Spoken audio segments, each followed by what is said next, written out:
কেবলা ও কাবার পরিচয় ভিত্তিক সাধন পদ্ধতি। নির্জনবাসের প্রকারভেদ অনেক রকম হতে পারে। এই নানা প্রকার নির্জনবাস পরিবেশ পরিস্থিতি এবং সময়সীমার মাপকাঠি বিভিন্ন রূপ ধারণ করতে পারে। সব নির্জনবাসী যে একরকম হতে হবে এমন কথা ইসলামের বিধানে নেই।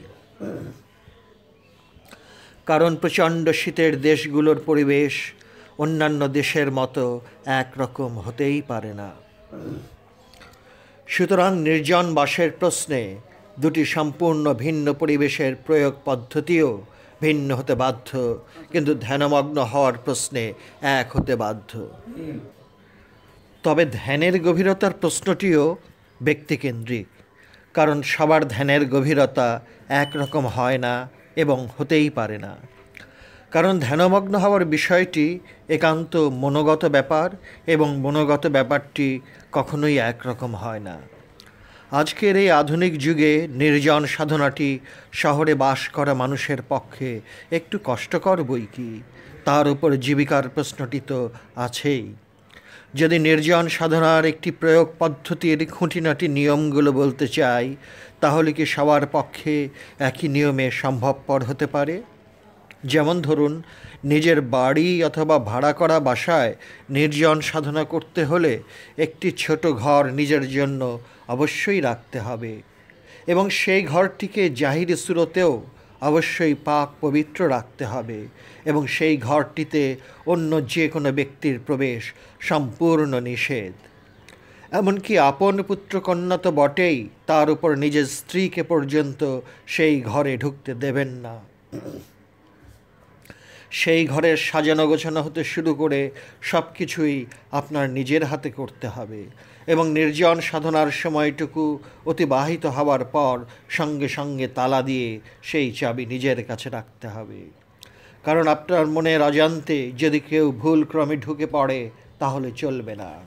এক কথায় সেই ঘরে আপনি ছাড়া আর কেউ ঢোকার প্রশ্নই ওঠে না। তবে নিজের পীর ও মুর্শেদ কেবলায়ে কাবার জন্য সেই আদেশ খাটবে না। তিনি অবশ্যই সেই ঘরে ঢুকতে পারবেন, থাকতে পারবেন এবং নির্জন সাধনের প্রয়োগ পদ্ধতিগুলো সেখানে থেকে আপনাকে শিখাতেও পারেন। অর্থাৎ এক কথায় নিজের পীর কেবলায়ে কাবার জন্য সেই আদেশটি মোটেই প্রযোজ্য নয়।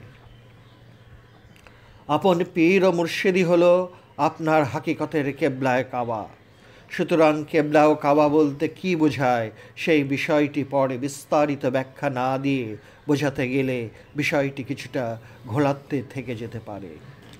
তবে যারা নির্জন সাধন করার মন মানসিকতার উপযোগী, তারা এই কেবলা ও কাবা বিষয়টি পরিষ্কার বুঝতে পারেন। তবুও কেবলা ও কাবা কাকে বলে তার বিস্তারিত ব্যাখ্যা অবশ্যই দেওয়ার প্রয়োজন অনুভব করি। কারণ যারা এই বিষয়টির রহস্য জানেন না, তাদের কাছে পীর ও মুর্শিদ কেবলায়ে কাবা কথাটি কেমন যেন বেখাপ্পা এবং উল্টাপাল্টা মনে হতে পারে। অবশ্য না বুঝতে পারলে সবাইকে কম বেশি এরকম অবস্থায় পড়তে হয়, আবার বুঝিয়ে দিলেই সব কিছু পরিষ্কার বুঝতে পারে। তারপর সেই ঘরটিকে একটি বাঁধাই করা ছবি রাখুন। সেই ছবিটি কার?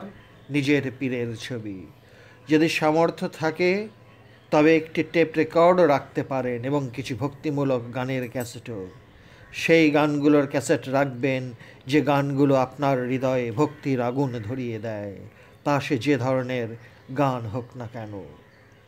আপনি রাতের কিছু অংশ অথবা যদি সারা রাত পারেন সেই বন্ধ ঘরে বসে এক মনে আপনার পীরের দিকে চেয়ে থাকুন। এমনভাবে চাইবেন যেন সেই ছবিটি আপনার ধ্যানের ছবি হয়। মন মগজে কেবল পীরের ছবিটিই থাকে, আর কিছু নয়। অবশ্য প্রথম মন এদিক সেদিক যাবেই, তারপর ধীরে ধীরে সাধনার মাধ্যমে একাগ্রতার গভীরে অগ্রসর হতে থাকবে। এই গভীরতা সময় সাপেক্ষ, তবে ধ্যানের গভীরতার প্রশ্নে সবারই একই রকম সময়ের প্রয়োজন হয় না। কারো তাড়াতাড়ি হয়, আবার কারো বা বেশি সময় লেগে যায়। আপনি আপনার পীরের ছবিটার দিকে চেয়ে মনে মনে ভাবতে চেষ্টা করুন যে পীরের ছবিতে যে হাত দুটো দেখা যাচ্ছে উহা আপনার নিজের হাত, পা দুটো আপনার নিজের পা, চোখ দুটো আপনার চোখ। তারপর আরও ধাপে ধাপে এগিয়ে যেতে থাকুন।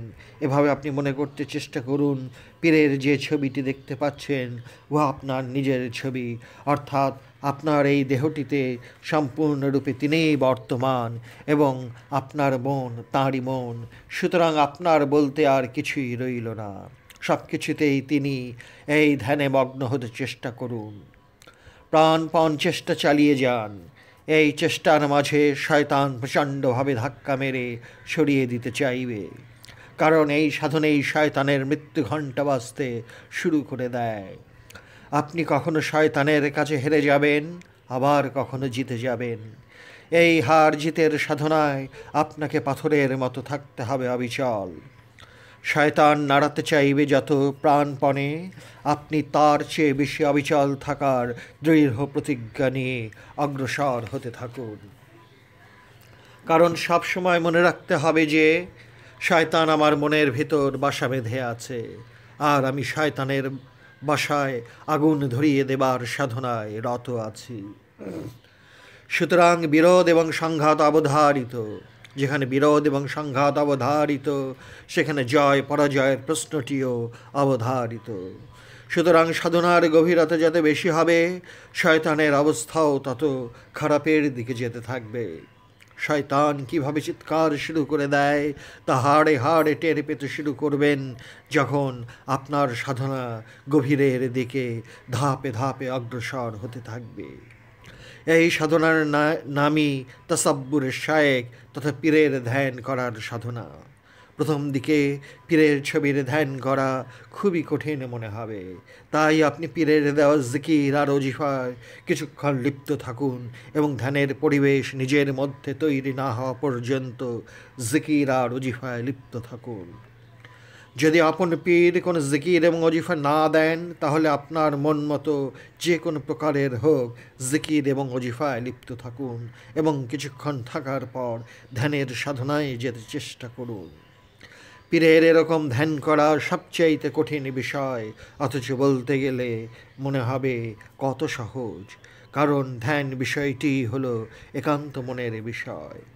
মনকে সকল স্থান হতে ছুটিয়ে এক স্থানে রাখা এবং তাহাতে নিমজ্জিত হওয়া যে কতটুকু কঠিন বিষয় উহার সাধনা না করা পর্যন্ত বুঝতেই পারবেন না।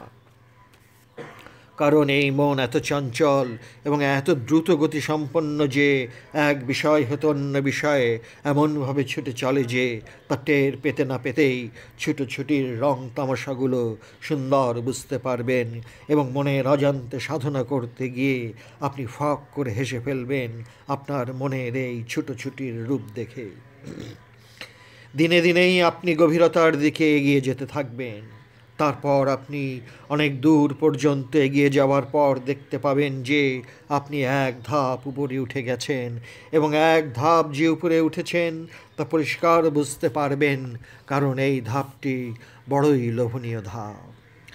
এই লোভনীয় ধাপে এসে অনেক সাধক থমকে যায়, কারণ এই ধাপ হতেই সাধকেরা কিছু নতুন নতুন পুরস্কার পাওয়ার রূপ দেখতে থাকে। এই ধাপেই জিন সাধকের সঙ্গে সাধকের দেখা হয়। জিন অতি সূক্ষ্ম, তাই সূক্ষ্মতার পরিচয় এখান থেকেই সাধকের শুরু হয়। সাধক বিভোর হতে চায়, কিন্তু খবরদার আপনি ভুলেও থেমে যাবেন না, অথবা এই লোভনীয় সিঁড়িতে এসে ভুলেও বসে পড়বেন না, কারণ এখানেও আপনার সঙ্গে শয়তান আছে। তবে শয়তানের আসল রূপটির রহস্য এই সিঁড়িতেই সুন্দর ধরা পড়ে যায়। তাই আপনি এক মনে আপনার সাধনা চালিয়ে যেতে থাকুন। যত লোভনীয় সিঁড়িগুলো একের পর এক আসতে থাক না কেন, আপনি কোথাও থেমে যাবেন না, ভুলেও না। আপনাকে যে ফানাফিল্লাহতে পৌঁছতে হবেই। তাই আপনি একটি উন্নত ধাপে গিয়ে দেখতে পাবেন যে চোখ দিয়ে আপনি দেখছেন না, দেখছেন আপনার পীর। খেতে বসে দেখবেন আপনি খাচ্ছেন না, খাচ্ছেন আপনার পীর। এভাবে দৈনন্দিন প্রতিটি কাজ কর্ম মনে হবে আপনি করছেন না, করছে আপনার পীর। এবং এভাবেই ধীরে ধীরে একদিন আপনার মনের অজান্তে ফানার রাজ্যের দিকে অগ্রসর হতে থাকবেন। সুতরাং নির্জনে ধ্যানমগ্ন হবার জন্য একটি সম্পূর্ণ আলাদা ঘরের কতটুকু প্রয়োজন তা বুঝিয়ে বলতে হবে না। এত কিছু বুঝবার পরও যদি আপনি সাধনা করতে পারলেন না বা সাধনা করার সময়ও সুযোগ করে নিতে পারলেন না, তাহলে এই না পারাটাও আপনার তকদির। এবং এই তকদিরের লাথিউসটা যে কীরকম খেতে হবে তা পরে হাড়ে হাড়ে টের পাবেন, আর অনুশোচনার দহনে দগ্ধ হতে থাকবেন। এই ব্যবসা বাণিজ্য, এই মালপানির মোহ, সব কিছু আপনাকে কিছুদিনের জন্য চোখ থাকতেও অন্ধ করে দিতে পারে, এবং তাই দিয়ে আসছে। কারণ এদের কত প্রচণ্ড শক্তি থাকলে আপনার চোখ দুটো সব কিছু দেখতে পেরেও আবার কিছুই দেখতে পায় না, এরকম করে রাখতে পারে। একবার মনে মনে 5 মিনিট ভেবে দেখার অনুরোধ করছি। দিন শেষ হয়ে আসছে, তবু মাল পানির মোহ কেটে উঠতে পারছি না। মনকে শান্তি দেবার জন্য কত রকম নতুন নতুন বিদ্যার দর্শন দিয়ে সান্ত্বনা দিয়ে যায়। হায় রে মন, কত বিচিত্র রং নিয়ে খেলতে ভালোবাসে এই রঙ্গিলা মন। ইমামুল আউলিয়া হজরত বায়েজিদ বোস্তামি যখন মুরিদ হলেন হজরত ইমাম জাফর সাদেকের নিকট, তখন হজরত বায়েজিদ বোস্তামির সাধনার স্তরগুলোর বর্ণনা খুবই চমৎকার, আমাদের জন্য মূল্যবান শিক্ষার বিষয়, এবং বিশেষ করে তাদের জন্য যারা নিজেকে চেনার সাধনা করতে চায় বা আগ্রহী। প্রথমেই বলে রাখতে চাই যে হজরত বায়েজিদের পীর ও মুর্শেদ কেবলায় কাবা হলেন সেই বিখ্যাত ইমাম জাফর সাদেক, যিনি সরাসরি মহানবীর বংশের নাতি, ইমাম হুসাইনের নাতি ইমাম জাফর সাদেক। হজরত বায়েজিদ মুরিদ হবার সঙ্গে সঙ্গে একটি আলাদা ঘরে সাধনা করার নিয়ম কানুন শিখিয়ে দিলেন। সেই জামানায় প্রথমে 4 বছর একটানা বায়েজিদ সাধনায় ধ্যানমগ্ন হলেন, এবং 4 বছর শেষ হবার পর বায়েজিদের সাধনার কতটুকু সিদ্ধি লাভ হয়েছে তার পরীক্ষা নিতে চাইলেন। একদিন ভোরবেলায় বায়েজিদের মুর্শেদ ইমাম জাফর সাদেক তার নিজ ঘরে ডেকে এনে হুকুম দিলেন ঘরের এক কোণে রেখে দেওয়া কোরআন শরীফটি এনে তাঁর হাতে দিতে। হজরত বায়েজিদ পীরের হুকুম অনুযায়ী তাই করলেন, অর্থাৎ কোরআন শরীফটি তুলে এনে পীরের হাতে দিলেন, এবং দেবার সাথে সাথে পীর সাহেব বললেন যে বায়েজিদের সাধনায় এখনও সিদ্ধি লাভ হয়নি, অর্থাৎ কামালিয়াত হাসিল হয়নি। সুতরাং পুনরায় 4 বছর সাধনা করার আদেশ দেওয়া হলো।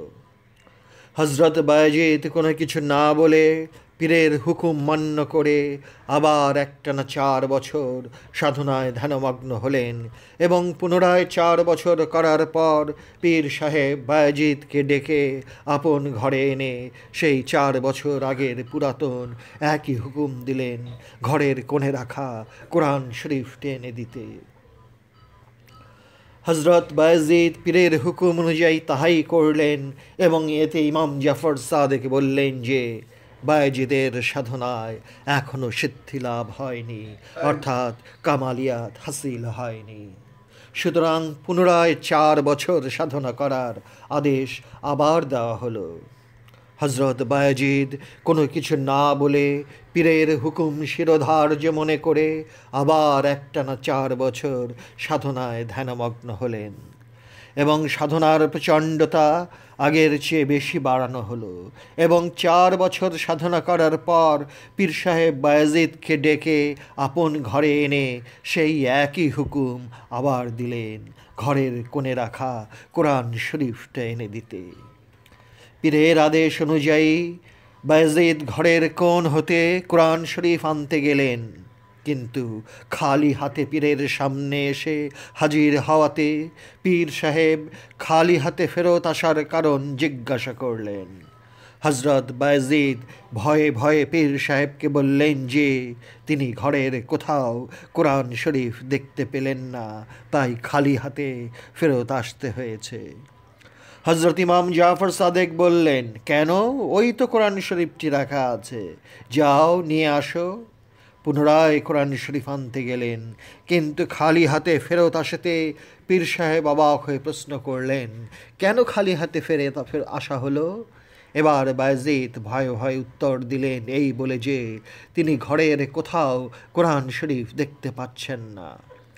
হজরত ইমাম জাফর সাদিক প্রশ্ন করলেন, তুমি তবে ঘরের ভেতরে কি কিছুই দেখতে পাওনি? উত্তরে বায়েজিদ বললেন, হুজুর না, তবে যেদিকে তাকাই না কেন কেবল আপনাকেই দেখতে পাই এবং আপনাকে ছাড়া আর কিছুই দেখতে পাচ্ছি না। তাই এবার আপনার হুকুম অনুসারে কোরআন শরীফটি আনতে পারলাম না, কারণ যেখানে কোরআন শরীফ থাকার কথা সেখানে গিয়ে কোরআন শরীফ দেখতে পাই না, পাই কেবল আপনার চেহারা মোবারক।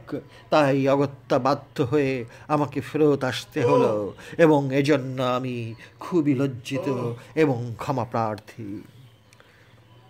বায়েজিদের মাথায় হাত বুলিয়ে ইমাম জাফর সাদেক বললেন যে তার সাধনায় সিদ্ধি লাভ হয়ে গেছে তথা কামালিয়াত হাসিল হয়ে গেছে এবং এখন তিনি ইসলামের তাবলীগ করার উপযুক্ত।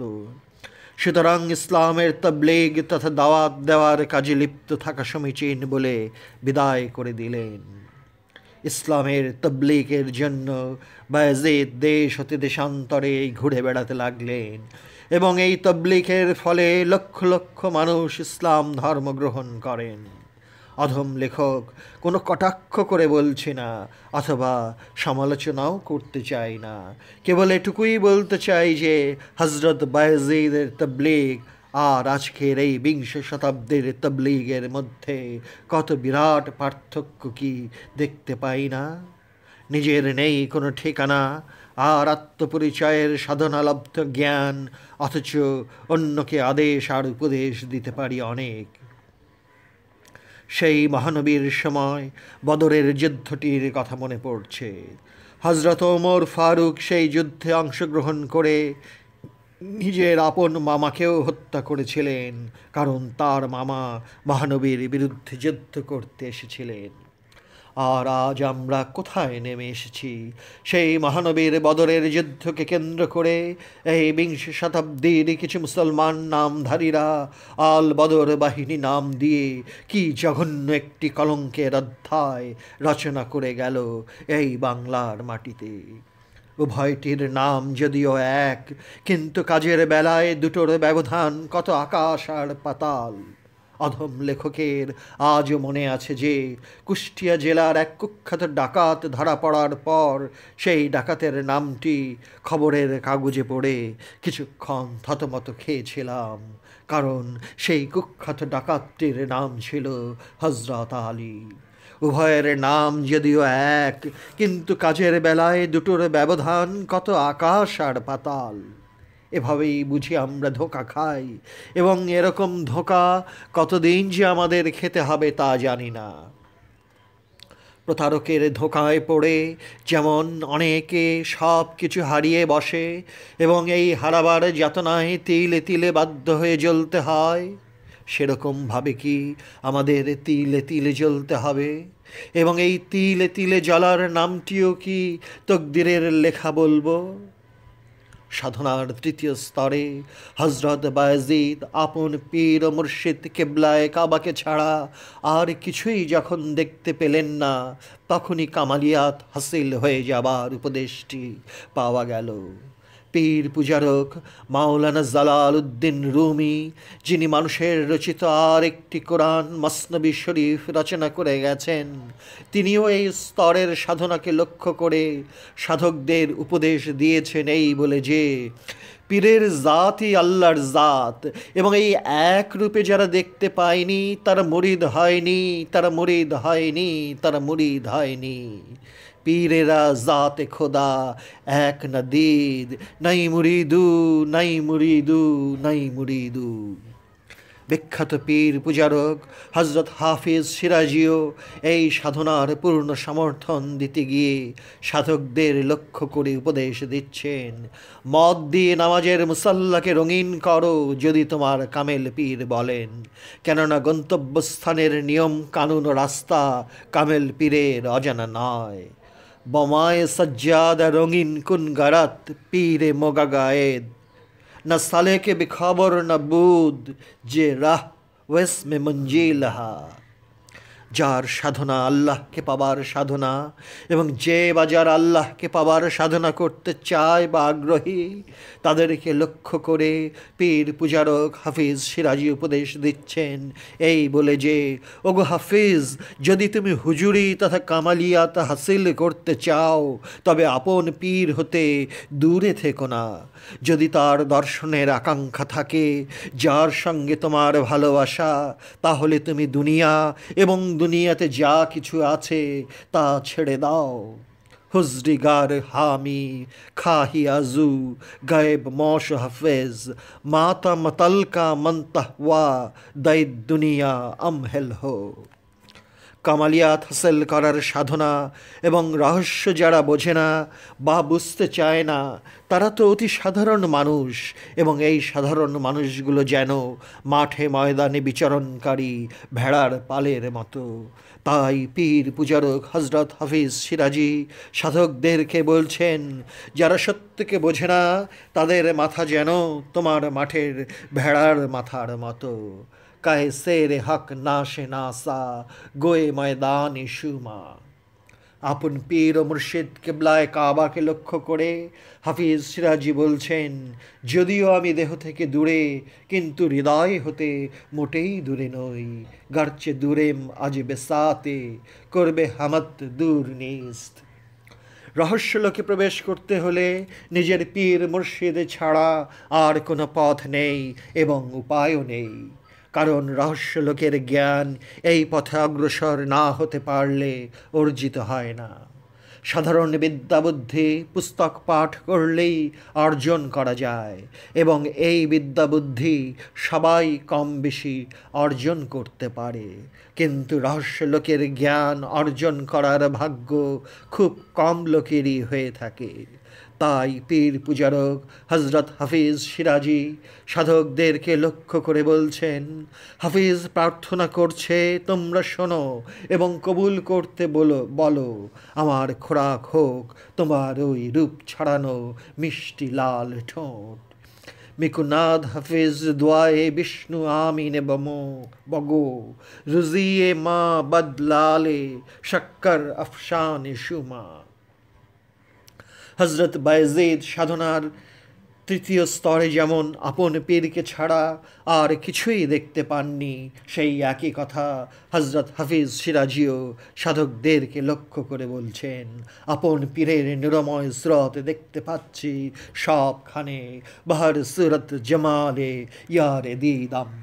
এই রহস্যলোকের জ্ঞান যে কত চমৎকার এবং আনন্দদায়ক, সেই কথা বলতে গিয়ে হজরত হাফিজ সিরাজি সাধকদেরকে বলছেন, যখন এক মুঠো জ্ঞান হাফিজকে দান করা হলো, কেবল তখনই মনে হলো যে হাফিজের এতকালের অর্জিত বিদ্যা বুদ্ধির আর কোনো মূল্যই নেই। চুজুর্রার সেই দস্ত মায় বা হাফিজ হামা আকলে খেরাদ বেকারে দিদাম।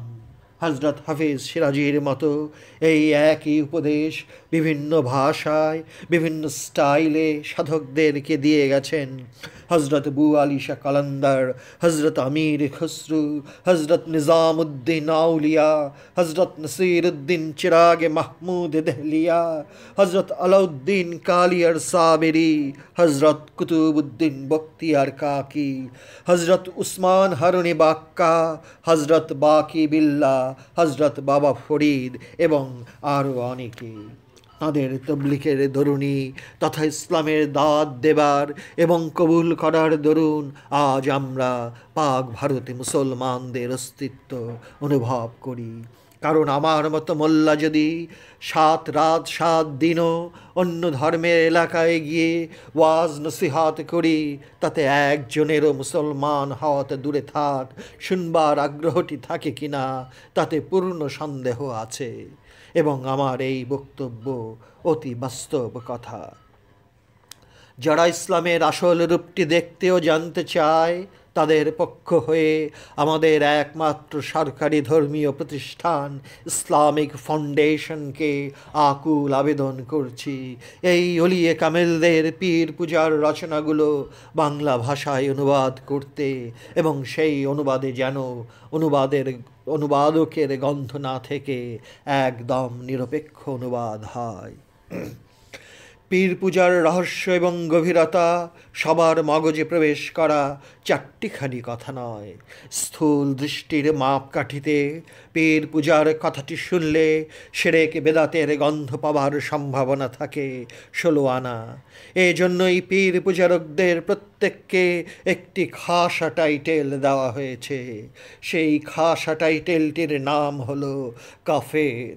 অথচ এই পীর পূজাই যে সত্যিকার অর্থে আল্লাহর পূজা, এই কথা বুঝবার শক্তি অর্জন করা তত সহজ কথা নয়।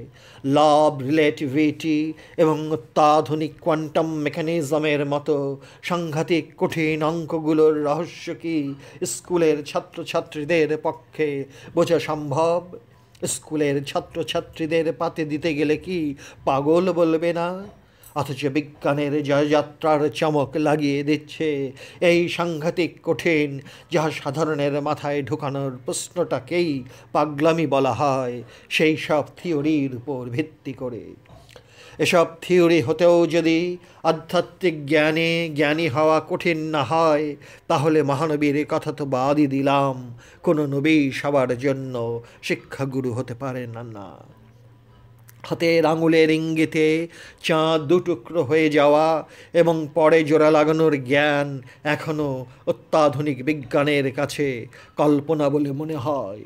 সমস্ত সৃষ্টি রাজ্য যেখানে অতিক্রম করে মেরাজের কথাটি আজ বিজ্ঞানীদেরকে ভাবিয়ে তোলে।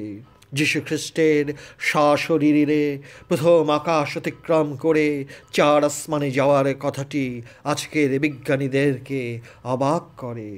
মুসার লাঠির ইশারায় নীল নদের মাঝ দিয়ে পথ হয়ে যাওয়া একটি প্রচণ্ড বিস্ময়ের ব্যাপার। অথচ ইসলাম ধর্মটিকে সর্বসাধারণের ব্যবহারের প্রতীক রূপে গ্রহণ করার ফলে আসলো, এবং মূল বক্তব্যগুলো ব্যাখ্যাসহ তুলে ধরতে গেলেই একদম নতুন কিছু দেখার মতো চমকে যায় এবং নানা রকম প্রতিবাদে চেঁচামেচি শুরু করে দেয়।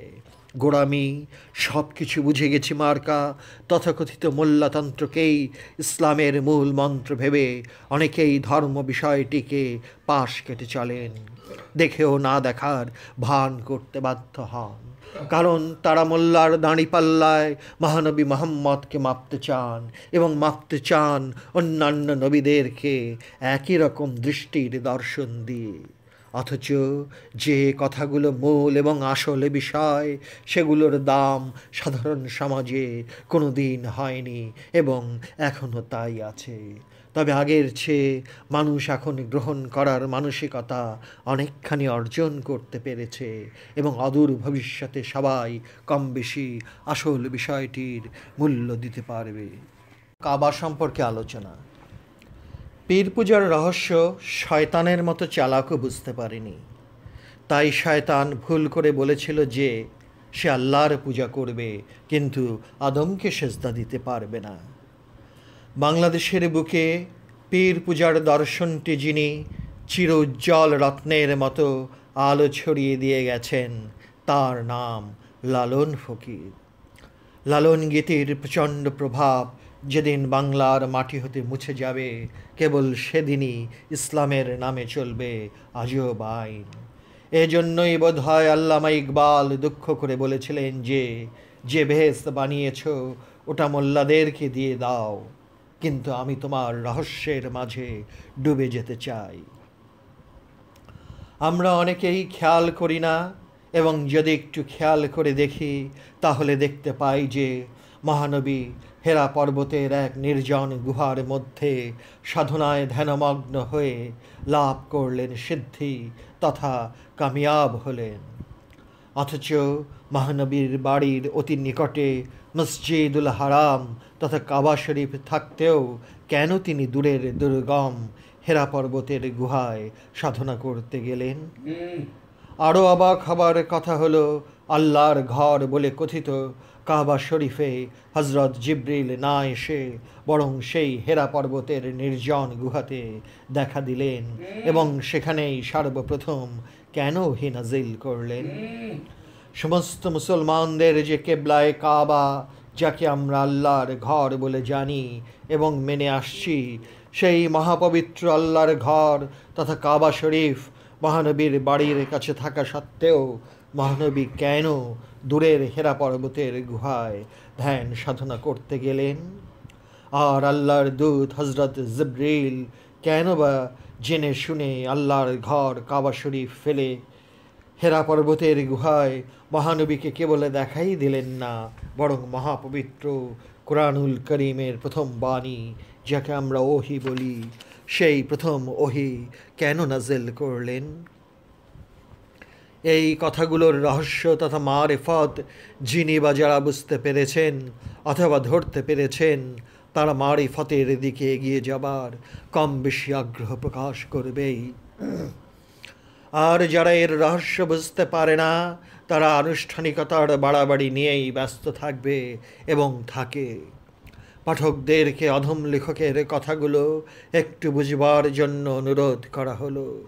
অবশ্য যে বুঝেও বুঝতে চাইবে না, তাকে দোষ দিয়ে লাভ নেই, কারণ সব কিছু বুঝেও যে বা যারা না বোঝার ভান করে, সেটা তাদের তকদিরের লেখা।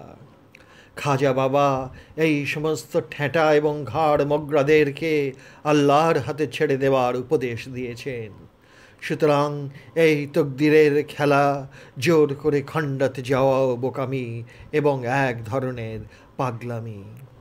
মহানবী তাঁর হেরা পর্বতের গুহার সাধনা দ্বারা এই কথাই বুঝিয়ে দিলেন যে অন্য যে কোনো স্থানেই হোক না কেন, সাধনা করলে আল্লাহর এই বিশেষ নেয়ামত তথা মারিফত জ্ঞান অবশ্যই হাসিল করতে পারবেন। কেবল এই কথাটুকু বুঝবার জন্য মানব জাতিকে চোখে আঙুল দিয়ে বুঝিয়ে দিলেন যে সামনে কাবা ঘর থাকলে কি হবে, কাবাঘর ছেড়েও যে কোনো স্থানে হোক না কেন, এমনকি দুর্গম পর্বতের নির্জন গুহাতে সাধন করলে মারিফতের জ্ঞান হাসিল করা যায়। আপনি শুনলে অবাক হবেন যে সেই হেরা পর্বতের নির্জন গুহাটিকে প্রায় হাজিদের পক্ষে উঠে দেখার দৈহিক শক্তি না থাকাতে দেখা হয় না, অথচ সেই নির্জন হেরা পর্বতের গুহাটির গুরুত্ব কি কাবা শরীফ হতে কোনো অংশে কম বলতে চান? যে হেরা পর্বতের গুহায় হজরত জিব্রিলের প্রথম দেখা পাওয়া যায় এবং প্রথম কোরআনুল করিমের আয়াতটি নাজিল হয়েছিল, সেই গুরুত্বপূর্ণ স্থানটি কাবা শরীফ হতে কম পবিত্র মনে করেন? যদি তাই মনে করেন, তাহলে বলার কিছু নাই, কারণ ইহা আপনার তকদির।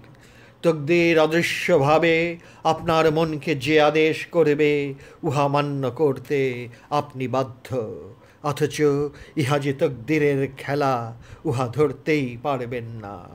তাই আমরা কি এ কথা বলতে পারি না যে সাধনার ধ্যানমগ্ন হতে যদি এই ইটের তৈরি জাহিরি মসজিদই একমাত্র অবলম্বন হতো, তবে মহানবী কেন শ্রেষ্ঠতম জাহিরি মসজিদ কাবা ঘরকে একমাত্র উপযুক্ত স্থান মনে না করে দূরের দুর্গম হেরা পর্বতের নির্জন গুহাকে সাধনায় ধ্যানমগ্ন হবার উপযুক্ত স্থান বলে বেছে নিতে গেলেন? তাই বলতে হচ্ছে যে ধ্যানমগ্ন সাধনার একমাত্র লক্ষ্য হতে হবে দিল তৈরি করা তথা হৃদয়কে আল্লাহর বসবাসের একমাত্র উপযুক্ত স্থান রূপে তৈরি করা। কারণ আল্লাহ পাক নিজেই নিজের মহিমায় দিলের উপর বিরাজ করেন। আত্মার বিজ্ঞানী পীর বাবা সাহলকে তার পীর বাবা বলেছিলেন যে যদি কেহ কাবা তোয়াফ করতে ইচ্ছা করে, তাহলে উচিত কাবা তোয়াফ করা, কিন্তু যদি কেহ নিজের আমিত্ব, অহং, খুদি, হাস্তি, ইগোকে দূর করে আল্লাহর দিদার লাভ করতে চায়, তাহলে কাবা ঘরের উচিত সেই রকম মানুষকে তোয়াফ করা। দিলের মসজিদ ছাড়া সকল ইটের তৈরি মসজিদগুলোকেই বলা হয় বায়তুল্লাহ, আল্লাহর ঘরকেই বলা হয় বায়তুল্লাহ। আপনি শুনে হয়তো অবাক হবেন যে সমস্ত কোরআনুল করিমের একটি স্থানেও বায়তুল্লাহ কথাটি বলা হয়নি, কারণ ঘরের নাম এবং ইহার সুনির্দিষ্ট স্থানটির নাম দেওয়া হয়েছে হেরেম, যাকে আমরা হেরেম শরীফ বলে জেনে আসছি। আল্লাহর ঘর বলে যা মনে করি, আসলে উহা আল্লাহর বসতির ঘর বলে মনে করিও না এবং বলিও না, কারণ আল্লাহ কখনোই স্থান, কাল এবং সীমার মধ্যে বাস করেন না। কাজেই আল্লাহর ঘর বলতে আমরা বুঝি যে উহা আল্লাহর অনুমোদিত ঘর। মহানবী কিন্তু সর্বপ্রথম কাবা ঘরকে কেবলা রূপে গ্রহণ করেননি, এ কথা হয়তো অনেকেরই জানা নাও থাকতে পারে। সর্বপ্রথম মহানবী মসজিদুল আকসাকেই আমাদের কেবলা রূপে গ্রহণ করেছিলেন এবং এই মসজিদুল আকসা জেরুজালেমে অবস্থিত। আনুষ্ঠানিক ধর্ম পালনের জন্য কেবলার যেমন প্রয়োজন হয়, তেমনি মারিফতের ইবাদতের জন্য কেবলার প্রয়োজন হয়। মারিফতের ইবাদতের জন্য যে কেবলার প্রয়োজন হয়, সেই কেবলারই নাম হলো আপন পীর ও মুর্শিদ কেবলা। সুতরাং মারিফতপন্থীদের কাবা হলো পীর ও মুর্শিদ। এখন প্রশ্ন হলো, কেবলা বলতে কি বোঝায়?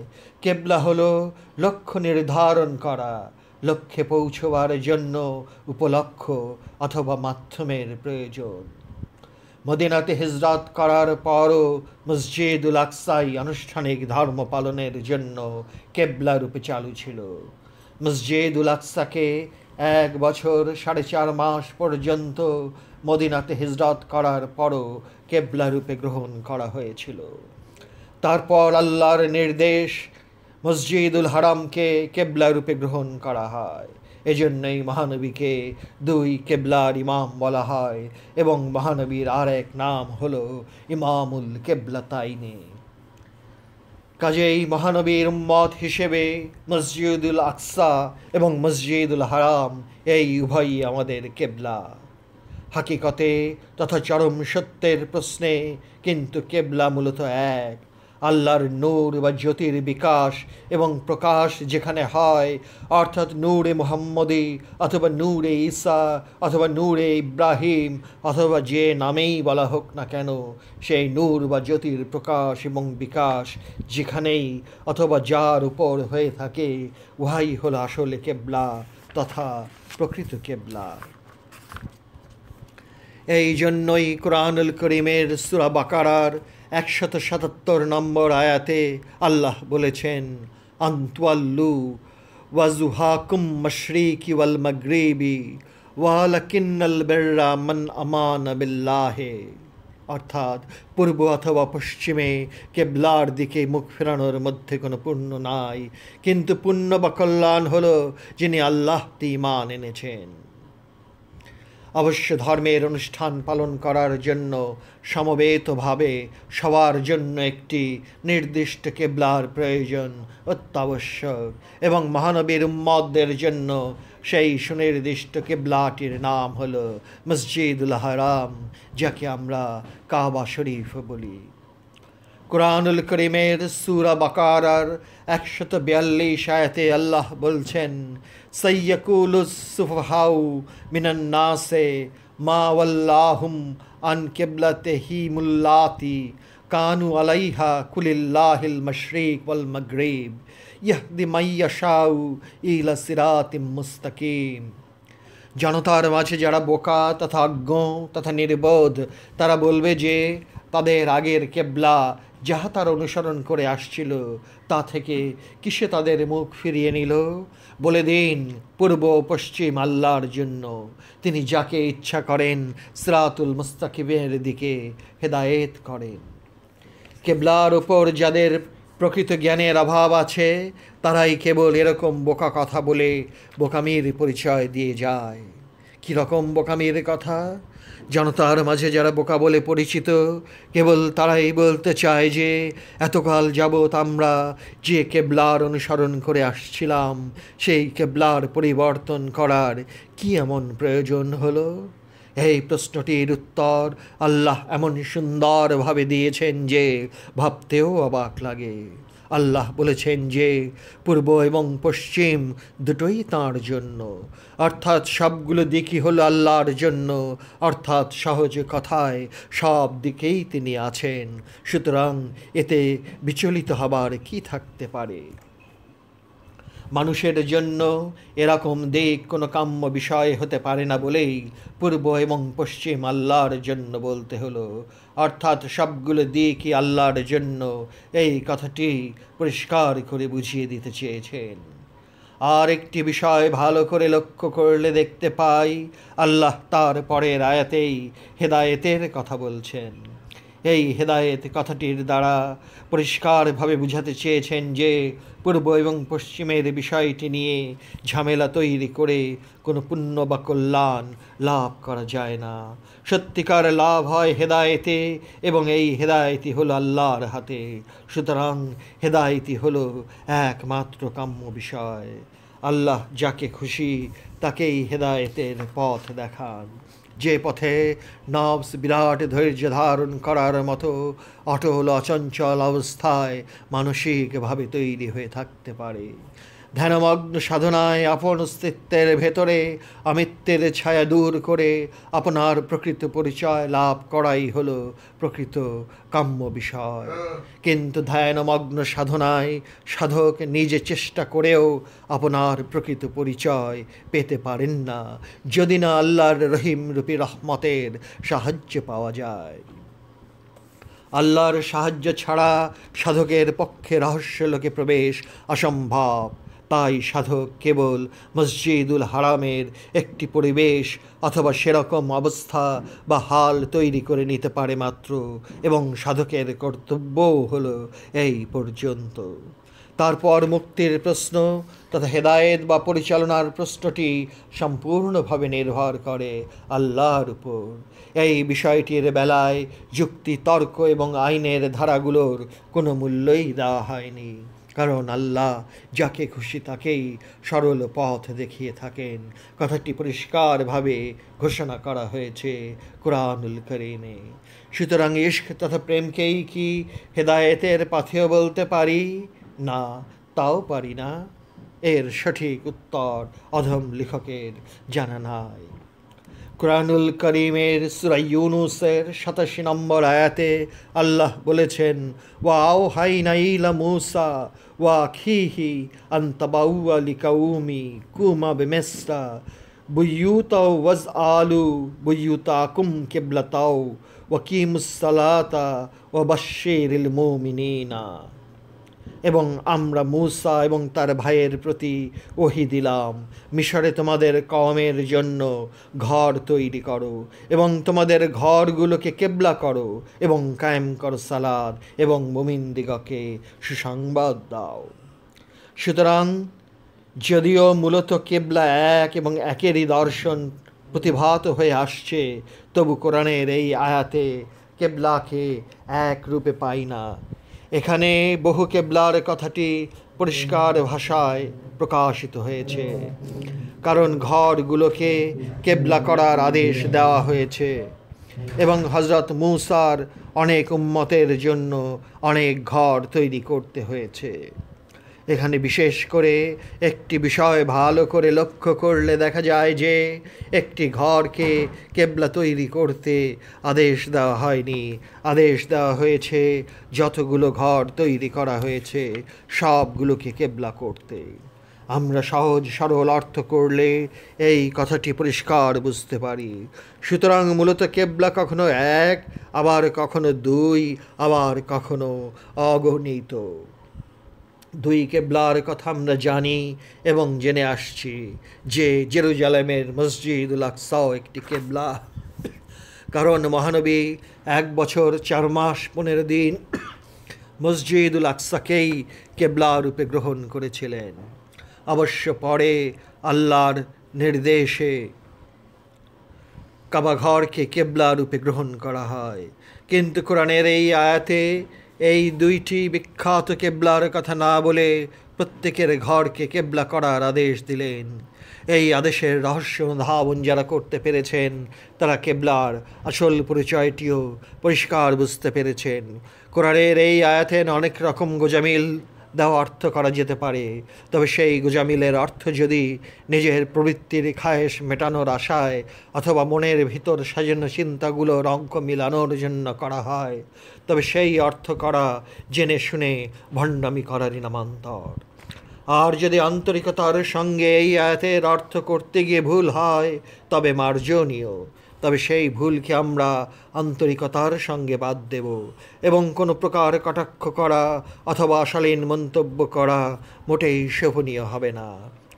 তবে এখানেও একটি বিরাট প্রশ্ন থেকে যায় যে কার ভুলটি আন্তরিক এবং কার ভুলটি ইচ্ছাকৃত। এই প্রশ্নের উত্তর দেওয়া অধম লেখকের পক্ষে সম্ভবপর নয়, কারণ অধম লেখক এ বিষয়ে অন্ধজনের মতো। সুতরাং অন্ধ যেমন সত্যের মাপকাঠি হতে পারে না, অধম লেখকের বেলায়ও সেই কথাটি সুন্দর মানায়। সুতরাং অধম লেখকের বইটির কোনো স্থানে যে গালাগালি দেওয়া হয়েছে সেগুলো যদি ভুল প্রমাণিত হয়, তবে এইটুকু বলতে চাই যে উহা ছিল আন্তরিক। কোরআনের ভাবধারা এত বিশাল আর ব্যাপক যে কিছু একটা বলতে গেলে অথবা লিখতে গেলেই প্রচণ্ড ভয় লাগে, কারণ পদে পদে ভুল হওয়ার সম্ভাবনাটি উপেক্ষা করা যায় না। তবু লিখতে হয়, তবু যতটুকু বুঝতে পেরেছি তা বোঝাতে চেষ্টা চালাই। তাই বলে আমার বুঝই একমাত্র বুঝ, ইহা একমাত্র ময়লা খাওয়া পাগল ছাড়া কেউ বলতে পারে না।